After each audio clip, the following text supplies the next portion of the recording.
राम, जय बागेश्वर धाम। दोस्तों अभी हम हैं बागेश्वर धाम में और यहाँ पर बागेश्वर धाम में श्री पराशर महाराज जी की 7 दिवसीय कथा चल रही है। आज कथा का तीसरा दिवस है और हमारे साथ में है बागेश्वर धाम सरकार की बहुत ही प्रिय शिष्य। हम इसे जानेंगे कि बागेश्वर धाम सरकार से कैसे जुड़ी, कब से जुड़ी हैं, यहाँ आने के बाद इनको क्या लाभ हुआ है, बहुत सारी बातें करेंगे। सबसे पहले माता जी का परिचय जानते हैं। माता जी, क्या नाम है आपका? हाँ, मेरा सुखवंती नाम है। सीताराम भैया पहले तो। मैं हरियाणा से आई हूँ। वैसे मैं स्कूल में टीच करती थी पहले, लेकिन अभी जब से धाम से जुड़ी हूँ टीचिंग मैं घर पे ही करने लगी हूँ अभी। और जब से यहाँ से जुड़ी हूँ मैं, मतलब कि आप बिलीव नहीं कर सकते, इतना फ़ायदा हुआ है। लोग कहते थे कि कोई शक्ति नहीं है, वो नहीं है, पर मैंने यहाँ आके सब चमत्कार देखा है।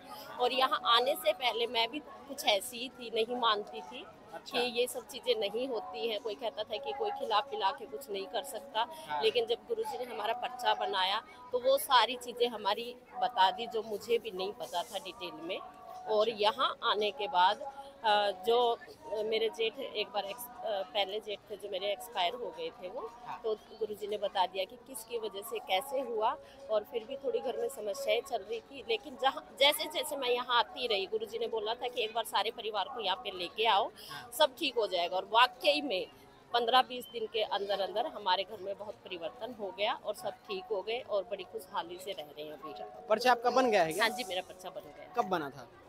मेरा बना था नवंबर में टीकमगढ़ में, टीकमगढ़ की कथा में। मेरे हस्बैंड का बना था एक्चुअली। अच्छा। वो आए थे कथा में। हाँ जी। कब से आ रही हैं बागेश्वर धाम? मैं बागेश्वर धाम 1 साल हो गया, मेरी 11वीं पेशी है। और अब की बार तो मतलब कि यहाँ से जाने का मन ही नहीं करता है। अब की बार मैं 10 दिन यहीं पे रही हूँ और आज जा रही हूँ।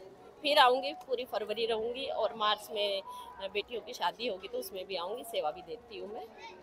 हाँ। अच्छा माता जी, बागेश्वर धाम सरकार को आप कब से और कैसे जानती हैं?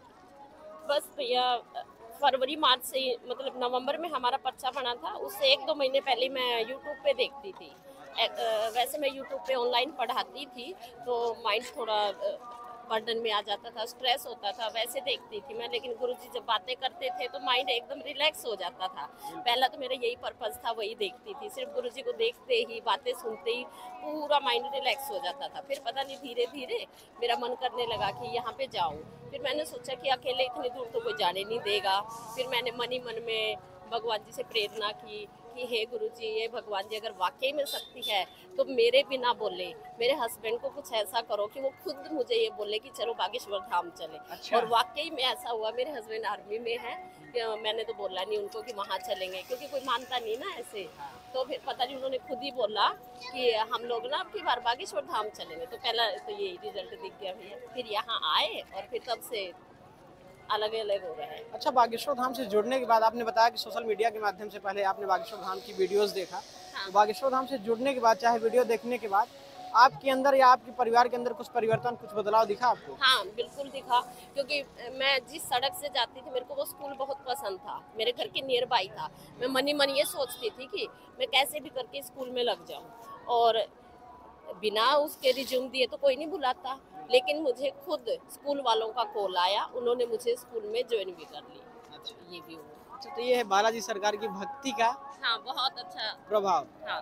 अच्छा, बागेश्वर धाम सरकार को आप बड़ी ईमानदारी से जवाब दीजिएगा, हाँ। कितना मानती हैं बागेश्वर धाम सरकार को? बहुत दिल से, बहुत दिल से, बिल्कुल। अच्छा, बागेश्वर धाम सरकार से जुड़ने के बाद पूजा पाठ में आपके घर में, चाहे जैसे जो आज के यंग जनरेशन है, जो आपके बच्चे होंगे, वो पूजा पाठ में उतना भरोसा नहीं करते हैं, पूजा पाठ करना नहीं चाहते हैं, तो यहाँ से जुड़ने के बाद पूजा पाठ में कुछ बदलाव हुआ? हाँ, पूजा पाठ में देखो, पहला बदलाव तो मेरे अंदर हुआ।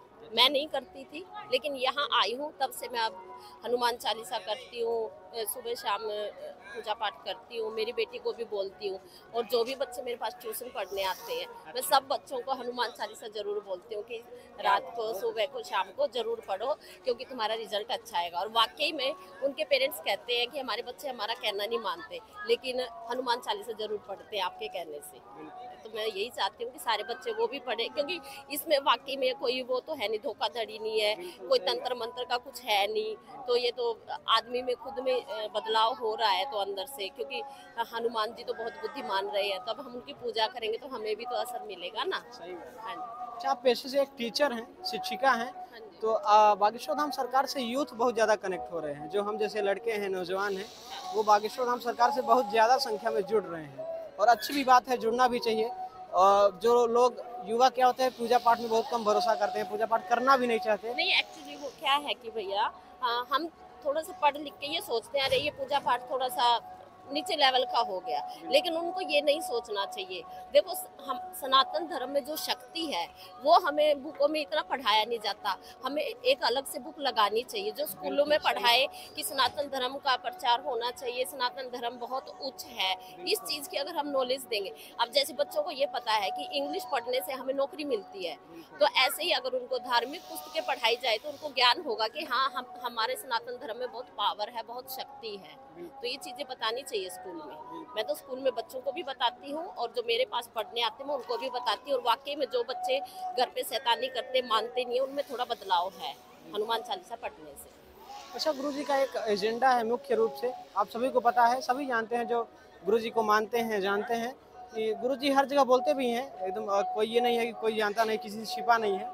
वो बोलते हैं कि भारत हिंदू राष्ट्र घोषित होना चाहिए। हालांकि भारत हिंदू राष्ट्र है, था और रहेगा, बस घोषित होना है। तो आपको क्या लगता है, भारत हिंदू राष्ट्र घोषित होना चाहिए? बिल्कुल होना चाहिए। हिंदू राष्ट्र से क्या है कि वो राम राज्य बन जाएगा, भेदभाव नहीं रहेगा। बागेश्वर धाम में अभी 8 फरवरी को महाशिवरात्रि के दिन 151 कन्याओं का विवाह होना है, जो कि बहुत ही बड़ा उत्सव है। इसमें आप आएंगी? हाँ, मैं आऊँगी, 1 मार्च को आऊँगी और 11 फरवरी से लेके 21 फरवरी तक भी रहूँगी।